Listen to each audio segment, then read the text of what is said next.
digunakan oleh para pimpinan dari perusahaan tempat Yuna bekerja tadi. Ternyata konsep dari supermarket itu adalah rancangan dari anak bungsu pemilik perusahaan ini bernama Yu Changsu. Hanya saja sepertinya tidak berjalan lancar karena mereka malah mengalami kerugian sebanyak 15%. Hingga kakaknya pun menggertaknya. Jika ia tidak bisa menaikkan kembali keuntungan dalam 3 bulan, maka supermarket itu pun akan dikelola oleh kakaknya tersebut. Sedangkan pria ini bernama Choi Jung-ki. Ia adalah asisten dari Yu Chang-soo sekaligus teman baiknya. Meski ia merasa tidak enak harus bekerja sebagai bawahan dari teman baiknya sendiri, ia mencoba untuk bertahan, mengingat keluarganya yang sangat miskin, bahkan ayahnya kini sedang mengalami sakit stroke.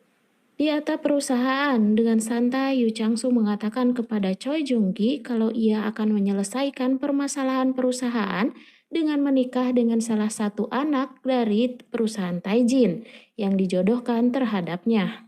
Yuna yang bad mood akibat dimarahi oleh atasannya tadi berusaha dihibur oleh sahabat terdekatnya bernama Lee Ji. Hari ini kencan buta antara Changsu dengan anak perusahaan Taijin akan dilakukan. Karena tak memiliki informasi apapun tentang Yuna, ia meminta kepada Jungki untuk memberinya sedikit informasi tentang mereka. Hanya saja, informasi yang didapat tak terlalu membantu. Hanya ada foto Yuna seketika masih kecil dan juga foto mereka bersama. Di sisi lain, Jang Yi-won dengan Jang Kyung-jun terlihat berdebat. Mereka sedang tidak akur karena perebutan tahta kekuasaan perusahaan ayah mereka.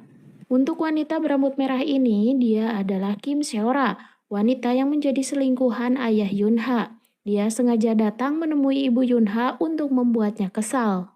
Pertemuan dengan selingkuhannya tadi membuat ibu Yunha protes kepada suaminya. Protes tersebut membuat ayah Yunha atau Jang Won-sik marah besar dan mengusir istrinya itu. Di tengah-tengah kesedihannya itu, tiba-tiba anak kesayangannya yaitu Jang Kyun-jun menelponnya dan memintanya untuk datang menemui putri kesayangannya atau cucunya sendiri. Pertemuan kencan buta antara anak bungsu dari pemilik perusahaan terbesar di Korea pun dimulai. Yunha yang tak ingin dijodohkan berusaha membuat dandanannya terlihat seperti anak nakal. Hanya saja, aktingnya tersebut langsung diketahui oleh Changsu.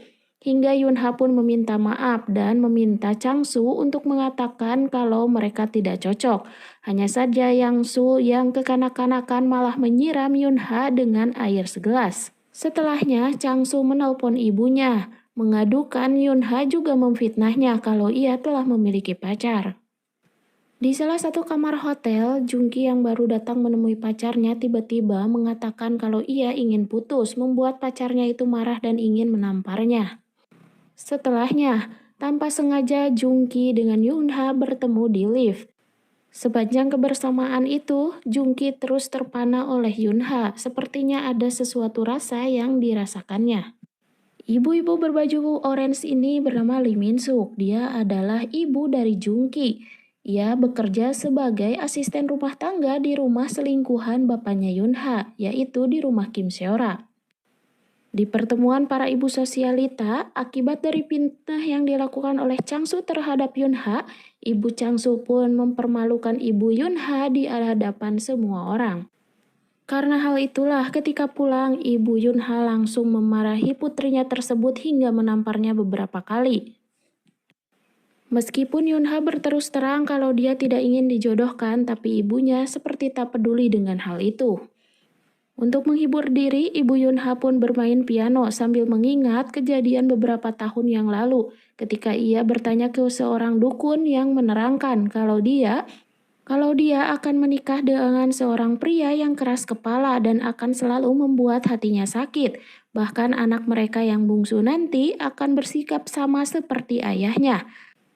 Dan kini kita tahu karena alasan itulah sikap Yunha yang keras seperti ayahnya